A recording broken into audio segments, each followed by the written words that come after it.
ధ్యానపూర్వకంగా దేవుని మాటలను, దేవుని వాక్యాన్ని శ్రద్ధగా విందాము. హల్లెలూయా.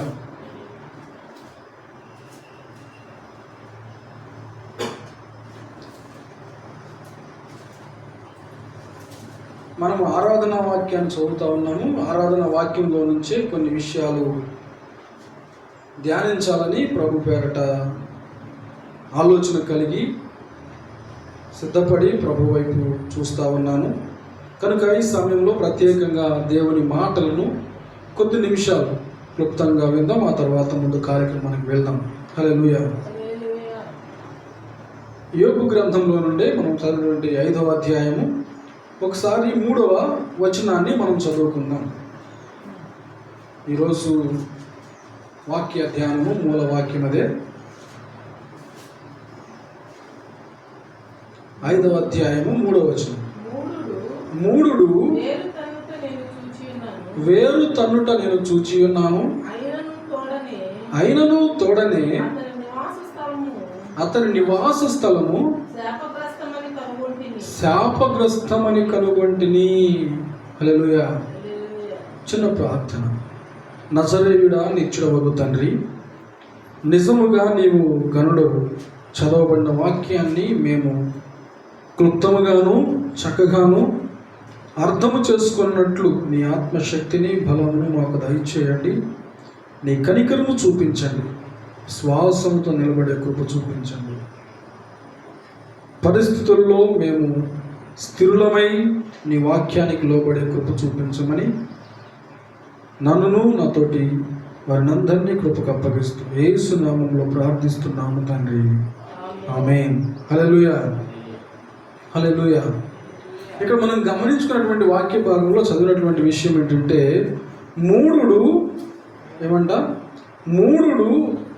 వేరు తన్నుట నేను చూచి ఉన్నాను, అయినను తోడనే అతని నివాస స్థలము శాపగ్రస్తమని కనుగొంటిని అనే మాట తెలియపరిచాడు. ఇక్కడ ఎలీఫజు చెప్తున్న మాట ఏంటంటే, యోబుని ఉద్దేశించి చెప్తున్నాడు. అతని వ్యంగ్యపు మాటల్లో ఉన్న ఉద్దేశం ఏంటంటే, యోబుని ఉద్దేశించి ఈ మాటలు మాట్లాడుతూ ఉన్నాడు. ఏమని?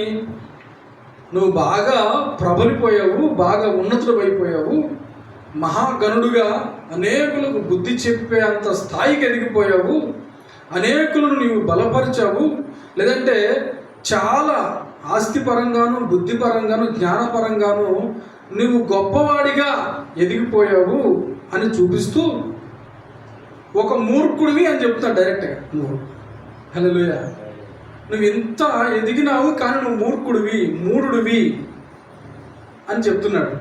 చూడండి ఎంత స్నేహితులు ఎంత తెలివిగా మాట్లాడుతూ ఉన్నారు, ఎంత తెలివిగా మాట్లాడుతున్నారు. చూసారా ఏమన్నాడు? మూఢుడు వేరు తన్నుట నేను చూశాను. మనము ఇక్కడ దైవికంగా ఆధ్యాత్మిక వాక్య భాగంలో బైబిల్ ఉద్దేశం మూఢుడు అని అంటే జ్ఞానము లేనివాడని కాదు. మూఢుడు అంటే జ్ఞానం లేనివాడని కాదు, లేదంటే బుద్ధి లేనివాడు అని కాదు. వాక్యపరంగా మనం గమనించుకున్నట్లయితే అతను తెలిసిన వాడే కానీ దేవుడు లేడన్నట్లుగా బ్రతుకుతాడు. అంటే వీని యొక్క మూఢుని యొక్క ఉద్దేశం ఏంటంటే, నేనే సమస్తము నా అధీనంలో ఉంది, నాకు అన్నీ తెలుసు, కానీ నాకు ఎదురు లేదంటే నాకు తిరుగు లేదు అన్నట్టు బ్రతుకుతారు. అంటే నా పైన అధికారి ఎవరు లేరు. ఇంకొక మాటలో చెప్పాలంటే దేవుడు లేడన్నట్లుగా బ్రతకడం అంటే నేనేం చేసినా చెల్లిద్ది అన్నటువంటి బ్రతుకు విధానం. హల్లెలూయా. అంటే దైవ వాక్యం చెప్పినటువంటి మూఢుడు ఎవరంటే ఇలాంటి వాడు. దేవుడు లేడు అన్నట్లుగా బ్రతుకుతారు. సో అది ఇక్కడ ఉద్దేశం. అంటే యోబుని విషయంలో ఎలీఫజు చెప్తున్న మాట ఏంటంటే, ఎంతో బలంగా వేరుతల్లి పెరిగావు, బాగా అభివృద్ధి చెందావు, ఎంతో ఘనంగా పెరిగిపోయావు, కానీ నేను కింద వచ్చిన ఏమంటానంటే ఆయన నివాస స్థలము నీ నివాస స్థలం శాపగ్రస్తం అయిపోయింది అని అంటున్నాడు. హల్లెలూయా. ఇక మనం గమనించవలసిన విషయం ఏంటంటే, యోబు ఆ విధంగా బ్రతకలేదు. అది యోబుకు తెలుసు, మరి ముఖ్యంగా దేవునికి తెలుసు.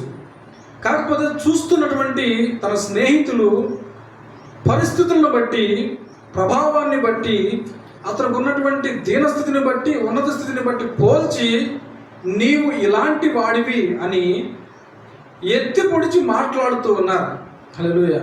అయితే నేను ఇప్పుడు చెప్పాల్సిన కొన్ని మాటల్లో మూడుని గురించి మనం ప్రస్తావన చేస్తే 37వ కీర్తన 35-36 వచనం చదువుదాం ఒకసారి. మూడుని గురించి ప్రస్తావన, ఇంకా దావీదు భక్తులు చెప్తున్న మాట. మూడుని గురించి దావీదు భక్తులు 37వ అధ్యాయము 35వ అధ్యాయము 35-36. భక్తిహీనుడు ఎంతో ప్రబలియుట నేను చూచి తిని,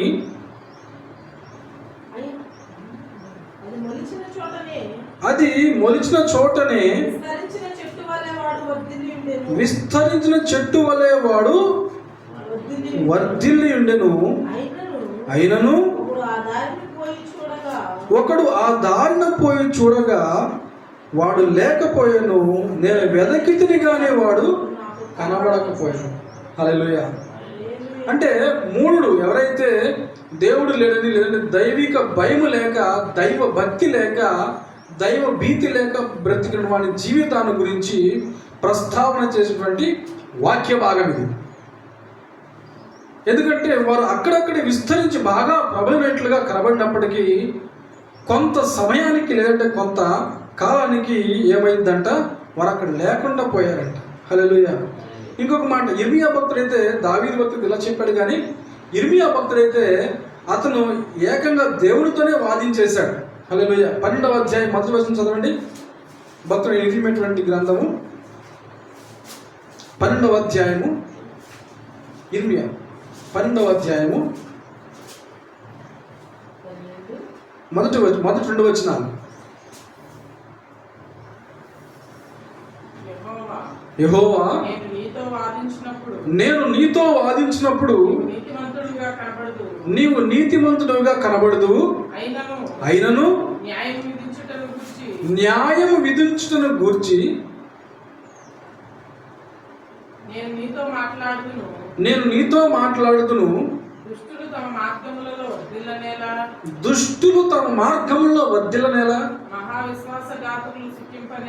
మహావిశ్వాసఘాతకులు సుఖింపనేలా, నీవు వారిని నాటుచున్నావు, వారు వేరు తన్నుచున్నారు, వారు ఎదిగి ఫలములనిచ్చుచున్నారు గాని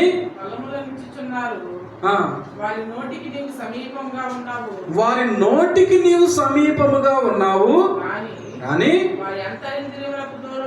హల్లెలూయా, వారి అంతరింద్రియములకు హల్లెలూయా. చూసారా, ఏకంగా ఇర్మియా భక్తులు అయితే చెప్తూ మాట ఏంటంటే, నీవు వారి నోటికి దగ్గరగా ఉన్నావు కానీ వారి అంతరింద్రియాలు ఉన్నాయి చూడండి, వాటికి మాత్రం దూరంగా ఉండిపోయాడు.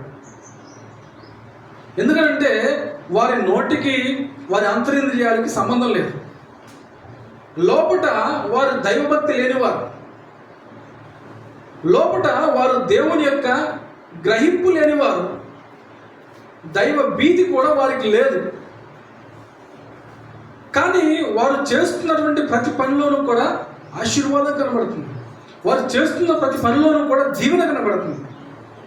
వారు సమృద్ధి కలిగి తింటున్నారు, సమృద్ధిగా భుజిస్తూ ఉన్నారు, చక్కగా వర్ధిల్లుతూ ఉన్నారు, అంతకంతకు హెచ్చిపోతూ ఉన్నారు. కానీ భక్తులు చెప్తున్న మాట ఏంటంటే, వారిని పొట్ట మాత్రమే నింపుతున్నాము, బ్రతకనిస్తున్నాం, అన్నీ వాళ్ళకి అనుకూలంగా చేస్తున్నాం ఏంటి అని ప్రశ్నించి, అయినప్పటికీ నువ్వు నీతిమంతుడిగా అని అంటున్నాడు దేవునితో. ఇక వాదించలేక, దేవుడు ఎందుకంటే ఆయన అన్యాయస్తుడు కాదు, ఆయన ఏ విషయంలోనూ కూడా ఆయన తప్పి ప్రవర్తించడు, ఆయన ఎరుక లేకుండా ఏది జరగలేదు. హల్లెలూయా. కనుక ఈ మాటలు మనం గమనించుకోవాలి.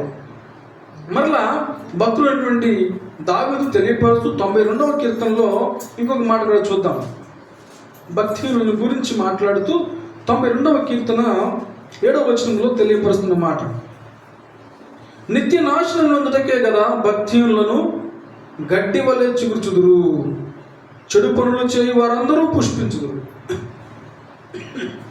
వాళ్ళు ఎలా పుష్పిస్తున్నారంట? నిత్య నాశనానికి వెళ్ళడానికే రెడీగా ఉన్నారంట. ఎందుకని? వారి క్రియలు దేవునికి ఆయాసకరంగా ఉన్నాయి, వారి యొక్క పనులు దేవునికి వ్యతిరేకంగా ఉన్నాయి, వారి యొక్క మాటలు, నోటి మాటలు మాత్రం, లేదంటే వారి యొక్క పై పలుకులు మాత్రం అద్భుతంగా ఉన్నాయి, కానీ వారి అంతరింద్రియములన్నీ కూడా, వాళ్ళ యొక్క హృదయము లోపటి భాగాలన్నీ కూడా దేవునికి దూరంగా ఉన్నాయి. హల్లెలూయా. కనుక మనం జ్ఞాపకం చేసుకోవాలి. ఎందుకనంటే ఇక్కడ నేను ఒక ఇద్దరు వ్యక్తుల గురించి నేను ప్రస్తావన చేస్తాను. మొదటిది, ప్రపంచంలో జయించినటువంటి ఒక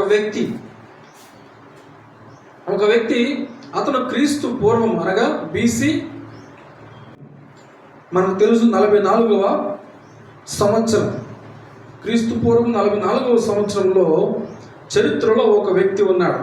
ఆయన పేరు జూలియస్ సీజర్. హల్లెలూయా. పేరేంటి? Julius Caesar. 44వ సంవత్సరంలో రాజ్యాన్ని అధికారానికి తెచ్చుకొని రాజ్యాన్ని పాలిస్తున్నటువంటి ఈ యొక్క గనుడైన వ్యక్తి. అయితే అతను దైవ భక్తి లేని వాడిగా బ్రతికాడు. అతను అంతర్యుద్ధం జరిగినప్పుడు అన్నిటిలోనూ కూడా గెలిచాడు. గొప్పవాడై ప్రబలాడు, గనుడయ్యాడు. అంత మాత్రమే కాదు, అతను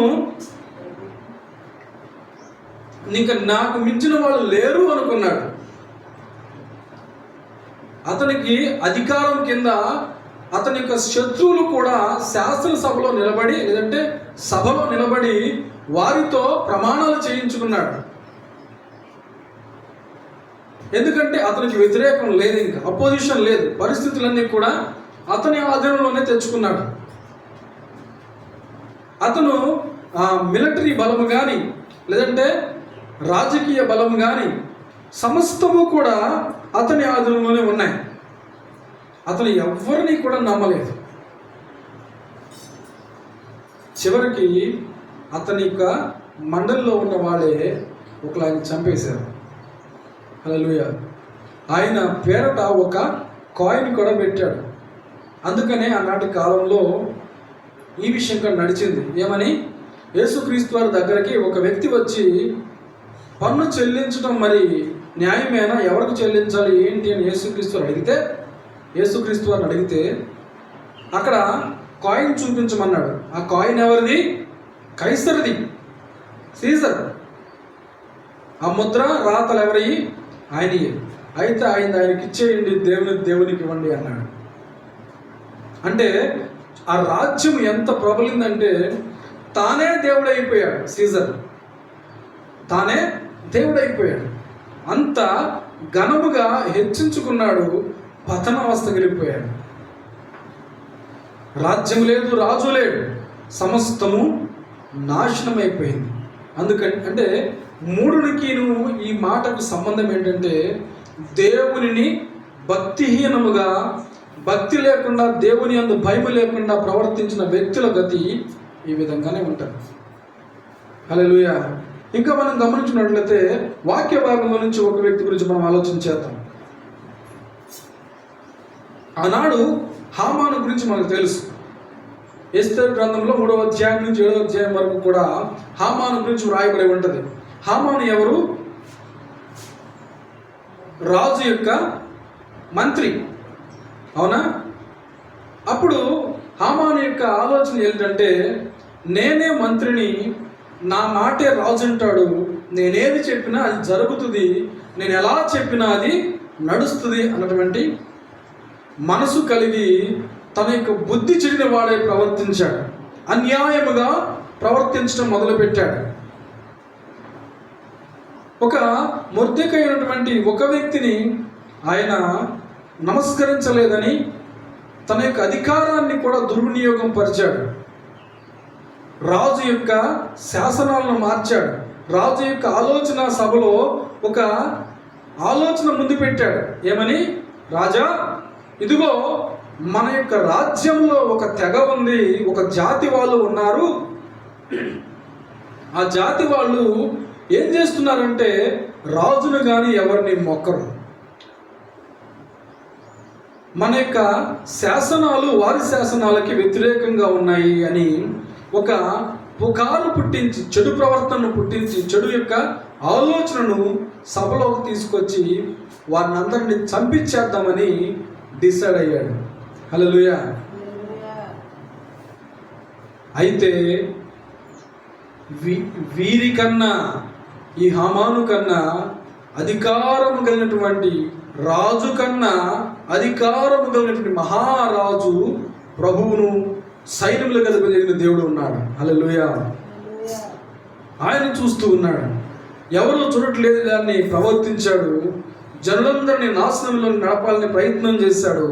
చివరికి ఏదైతే ఆయన చేయాలని నాశనం చేసి తను ఎవరినైతే నష్టపరిచి చంపాలని నిర్ణయించాడో వాని కొరకు ఏదైతే ఒక స్తంభాన్ని నిలబెట్టాడో ఆ స్తంభానికే ఇతన్నే ఉరి తీసి చంపారు.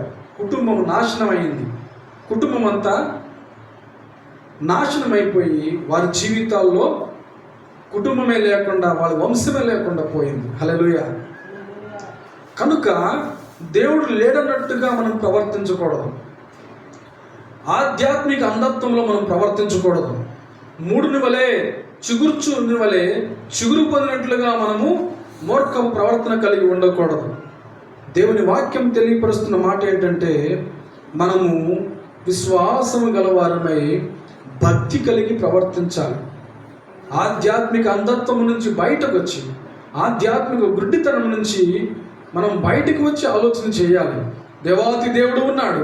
ఆయన సర్వాధికారి, సమస్తము ఎరిగినవాడు, సహాయము చేయగలవాడు, సమస్తమును మార్చగల దేవుడు, స్థితిగతులన్నింటినీ కూడా మార్చగల దేవుడు ఉన్నాడు.